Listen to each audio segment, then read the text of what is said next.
Ever since that one-eyed giant handed Rick his aft thrusters, and he'd woken up in captivity, he'd been working on a way to get out of this predicament. What plans do you suppose the enemy has in store for us? I'm working on my own plan. Lieutenant, Commander Hayes, I didn't miss lunch, did I? Obviously, they couldn't outmuscle these giants, even if he had his veritech. He'd have to outsmart them, and thinking back on their interrogation, he may have stumbled on the perfect solution. Hey, I've been thinking about a plan that might get us out of here. When we kissed before, Lisa, you remember how the aliens reacted? They were astounded, as if they'd never seen anything like it. Yeah, you're right. That's weird. They didn't know what to make of it. It was almost like it scared them or something. So when the guards come to feed us, we'll do it again. Yeah, maybe it'll throw them long enough for us to make a break for it. You must be joking. I won't do it. But Commander! I mean it, Ben. I'm serious. I won't kiss him. He made up that absolutely ridiculous scheme just because he wants to kiss me. I know I may be naive, but I'm not stupid. Rick is vexed at the very suggestion that he's looking for excuses to kiss her, which begins another unruly shouting match between them. But Ben cools things down, offering up his own lips instead, to which there are no takers. The guard outside their door yawns, probably wondering why anyone has to guard these tiny prisoners at all. The yawn does not go unnoticed by Max Sterling, though, who is waiting for just the right moment to make his move.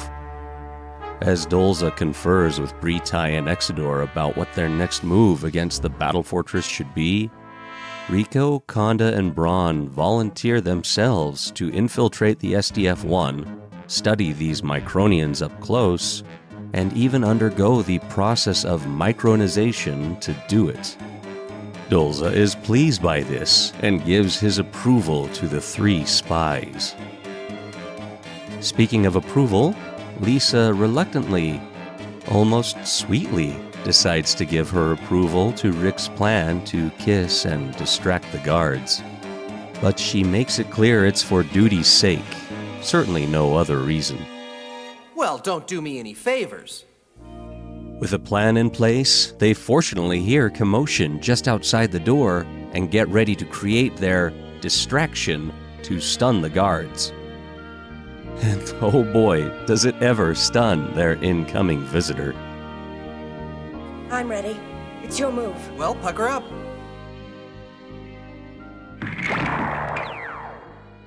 It worked! Let's go! Wait, guys! It's not who you think. It's me, Max. Look! What a relief. We thought you were dead. How the heck did you get that enemy uniform? I'll tell you later. I'm afraid somebody might come by. I'd say the important thing right now is for us to all get out of here. Okay, I heard that. Okay, now. Up you go. Now, hold on a minute, Ben. All right. What's the idea? We'll just put you in this pocket by yourself so you don't interrupt the lovebirds, huh? It certainly is gentlemanly of Max to give Rick and Lisa their privacy, and the look they give each other at his words is hilarious. Max can't help himself but have a little more fun at their expense. I don't see anyone coming. Boy, Lieutenant, you really had me fooled. I mean, well... Maybe I'm speaking out of turn, but I thought you preferred younger women. Now you seem to like the more mature. But wait a minute, Max. The only reason we did that was to escape. Oh, mum's the word. I promise you won't hear me telling anybody about it when we get back to the base. Now see No, here, you got the Corporal. wrong If you two idea keep on making it. so much noise, somebody's gonna notice us. Their ruse works. For about 30 seconds. A few more guards come, presumably to get the prisoners, but Max makes a break for it, taking out a few of the soldiers who look rather bewildered at what's going on. As he runs with his teammates riding in the pockets of his disguise, the ZENTRAEDI open fire, their standard rifles not doing much to slow the blue battloid. Rick shows his leadership skills by telling Max to change modes, the Guardian configuration easily outpacing their pursuers. The only question now is, where are we going? General Britai. Yes, what is it? Sir, the prisoners have escaped. What? Oh.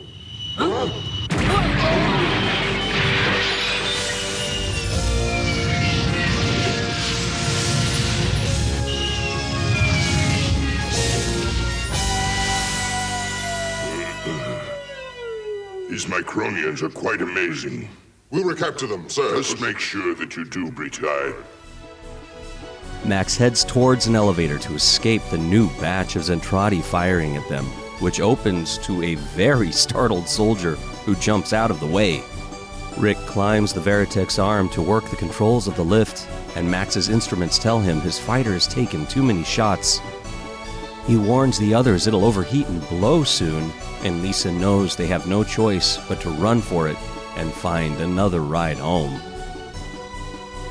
As the elevator doors open, the heat from the veritech rushes out along with the four of them, right into the lunging embrace of a waiting soldier. Before he can get a hold of them, the four of them scatter. Max and Ben one way, with Rick and Lisa the other. The giant can't decide which pair to chase, but he quickly has other concerns to worry about. This way, let's move it. Follow me. Everybody run! Come on! What's that? Jeez, that scream. He definitely just got Terminator 2'd.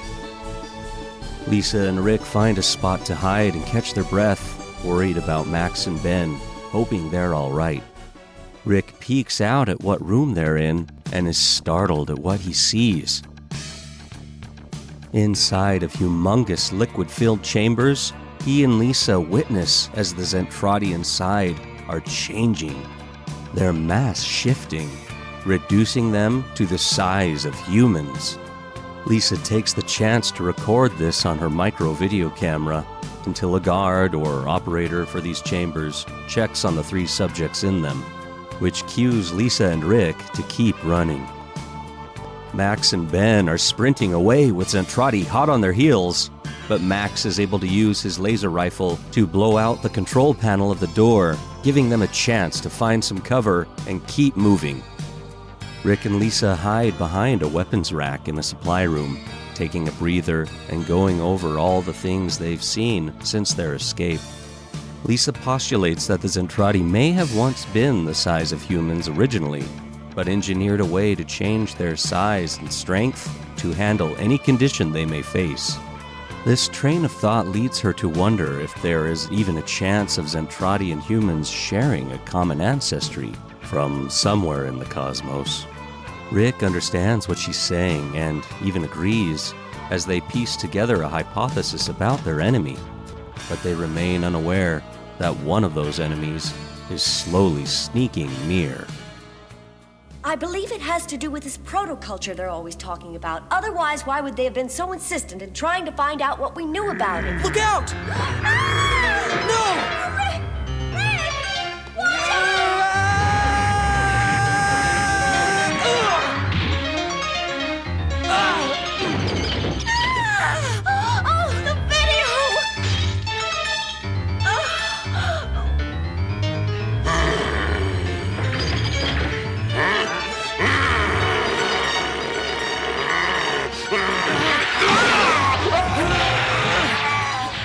Talk about a comeback. Rick fires again and again, pulling the enormous trigger with all his might. As he moves to free Lisa from its grip, Lisa is somewhat hysterical, mostly because now she lost the video camera that contained the proof of the ZENTRAEDI's giant fleet, its capabilities, and all the other intelligence she'd gathered. Rick won't let her give up as he pries her loose, telling her they'll just have to make a written report as usual, but for now they gotta book it. Lisa is charmed at Rick's refusal to leave her behind, but sure enough, more bad guys chase right after them. As they head towards a bridge, the ZENTRAEDI open fire, attempting to startle the Micronians into stopping. But instead, the damaged floor gives way, and Rick and Lisa tumble into the depths below. As the glass is being swept up in Britai's control module of his ship, Dolza chastises Britai for allowing the Micronians to escape. Britai takes this as a great shame, a true blemish on his decorated career. Dolza further disciplines Britai by removing him from active duty, taking him off of this mission to capture Zor's battle fortress completely. informing him that he'll be placing Commander AZONIA in charge from now on, figuring that perhaps a woman's touch will help further the success of this continuing operation. Rick is haunted by visions of Minmay, an ethereal phantasm of her moving away from him, saying goodbye. And he awakens with Lisa's relieved face coming into focus, her hair down and wet, as Rick sits up, realizing they fell into some large reservoir of water that broke their fall. It's really weird. It's in terrible repair. Though I guess we shouldn't complain. Falling into this liquid is what saved our lives, you know. Well, the liquid might have broken the fall, but you must have saved me from drowning. I was unconscious. Well, I wasn't about to let you die. But... Why don't we just say that we're even now? You know what I find strange about all this? With all the advanced robot technology these aliens seem to have, why is it they let everything get so run down? Well, maybe that's the one thing they don't know how to do. How can that be? Not sure, but how about this for an idea? Maybe with all the technical knowledge they had, they still only know how to use the equipment, but not how to repair it. Could be. Haven't you noticed that though the systems are complex, they're not impossible to understand? It might be for them. Just think, isn't it strange? All the aliens we've seen have been soldiers, no civilians or technicians or maintenance personnel. Now that you mention it, it does seem rather odd. Just about all these aliens do is fight. Lisa can't help but wonder why these powerful aliens, with their entire fleet, strength, and space-conquering capabilities, are so intent on capturing the SDF-1. Well, maybe there's something special about our ship. Perhaps it's one of a kind. Maybe they're looking for some robotech device related to this protoculture they're always talking about, and it's hidden somewhere on board our ship. You must admit, when you think about it, it's really pretty sad. A whole population that's experienced nothing but war. In that respect, they're really no different than I am. How's that? Not when you stop to think that my family has been in the military for the past 100 years. The only life I've ever known has been with the Defense Forces. Even now, all I can think about is the mission. That must be why you ended up at the top of your class. How'd you find out? Oh, all the pilots know. We figure any woman who makes it out with top honors is some kind of supergirl. I guess that's what it takes to get there. Maybe that's it. I'm always being kidded by Claudia about the men obeying my orders. I mean, she's always saying something like, oh, Miss Hayes graduated with honors, they're afraid of her. Absurd. Well, enough of that. What about you and Minmay? You're Miss Macross. Huh? Oh, come on, don't be shy. What makes you ask about her? You were crying out her name. Minmay, Minmay. So maybe I was. She must mean something to you, right? Well, not really. I mean, she used to be... But, well, ever since she became Miss Macross, they decided to make her a celebrity, and she just hasn't had much time for me. She's a very talented girl. Well, she's made her debut by now, so she's probably become a very important person aboard ship. That's nice, though. What? Well, what I mean is at least you have someone. There's somebody back in Macross City that's worth returning to. The only thing waiting for me is another mission. I can't believe that. I can't believe that once we get back, you won't find somebody to care about. I'm not sure. Yeah, well, I am. As beautiful as you are, I'd bet my life on it. You know, you shouldn't make idle bets with a lady. I'm quite serious. It's all right. We'll know if you're right if we get back to the ship. Shall we? My pleasure. It's good to see these two finally getting along. But even more than that, maybe even becoming friends.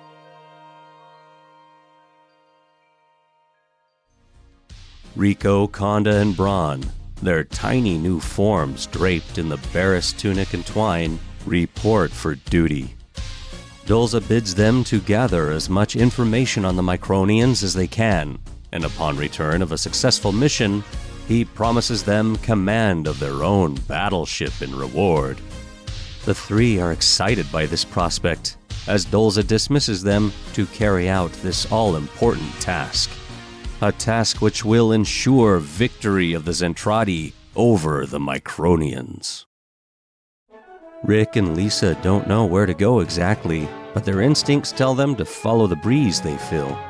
Luckily, Max and Ben follow the same instinct, and, sure enough, before long, the four of them are reunited, amazed they've all come this far. Max spies a cruiser that looks like it may be ready to head out, the loading of supplies before a mission being a pretty universal ritual, it seems. Deciding that no matter where that ship is going, it must be better than where they are now, they make their way to the loading dock and are able to sneak onto the supply shuttle as it heads to its mother ship, a purple-hued cruiser belonging to the new commander of the mission to capture the SDF-1, AZONIA. And with her is the lead pilot of her fighting force, the famous ace of the entire ZENTRAEDI fleet, MIRIYA Perino. Delivering spies onto the SDF-1 hardly seems like a mission worthy of my services, AZONIA. That's quite enough, Miriyah. But Commander, This mission happens to be a very special one, ordered by Commander-in-Chief Dolza himself. The Micronians might prove to be more dangerous than their reconnaissance force led us to believe. We are ready to begin fold operations.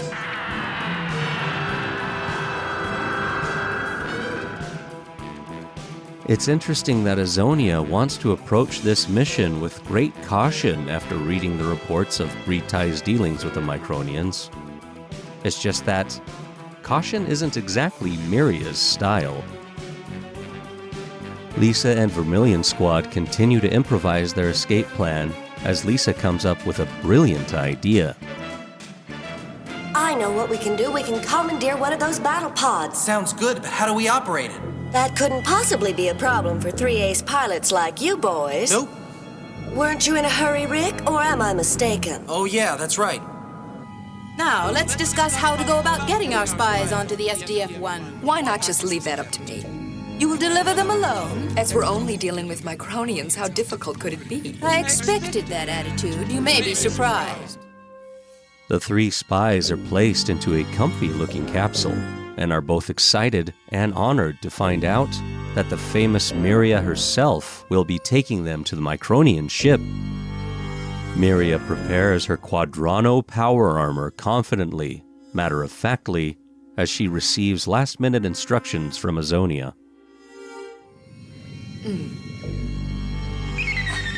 We'll draw the enemy's attention away from you, so have a successful mission. Don't worry.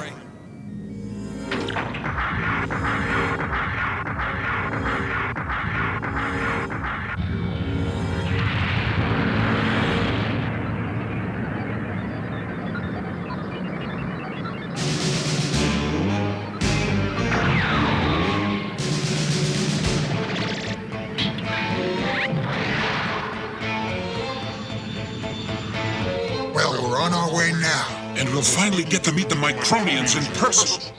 Yeah. It's amazing to see how nimble and powerful Miriyah seems to be with her Quadrano, easily conveying the feeling of just what a threat she truly is. Lisa rushes Rick and the others to hurry and get the battle pod moving, sensing that they've defolded and they may miss their chance to get away. As Rick activates the pod, it alerts a pair of guards immediately, but Max is on top of it, manning the weapons of their pod, easily dispatching the guards. They blow out the wall while they're at it, and are ejected into space by the decompression, with Rick able to stabilize them while they figure out how to work the radio to call out for any friendly forces, unsure even of where they are. It doesn't take long before they hear the friendliest transmission possible, though. Getting anything on the transmitter? Not so far. Huh? That music sounds familiar. It sounds like it's Minmay. That means Macross City!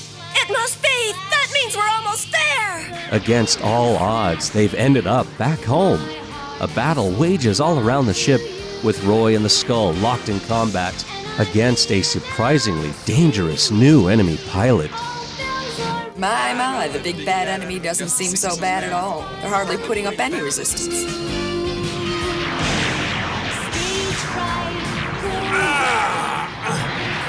What in blazes was that?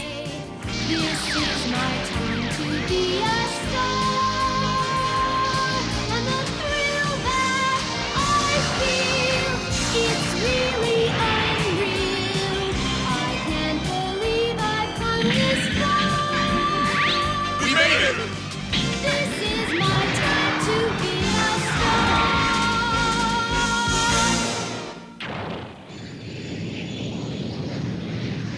This is First Officer MIRIYA reporting, and my mission has been successfully completed. Well done, First Officer MIRIYA. You will now withdraw and report to your assigned rendezvous point. This MIRIYA is clearly a force to be reckoned with. Max finally figures out how to send out transmissions as well as receive them. Lisa, being their group commander, as well as basically the voice of the SDF-1 as it is chosen to send out their distress call. She can't even hold back her tears of joy as she radios the bridge, and almost immediately, Roy and his Skull One and 2 members of his squad arrive to personally bring this wayward band back home.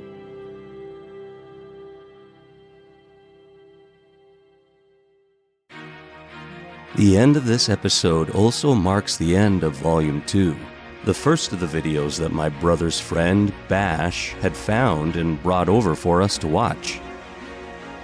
We all had thrilled through that entire videotape, marveled at the intrigue and revelations of this arc of the tale, and cheered at the victories of our heroes in their daring journey. But the journey was far from over. Bash had also brought us Volume 3 to watch that same night. The SDF-1 and her crew, as well as Macross City and her citizens, were on the verge of returning home to the beautiful Earth they'd missed so dearly. Yet the revelations, the rivalries, and even the impending tragedies were only just beginning to ramp up.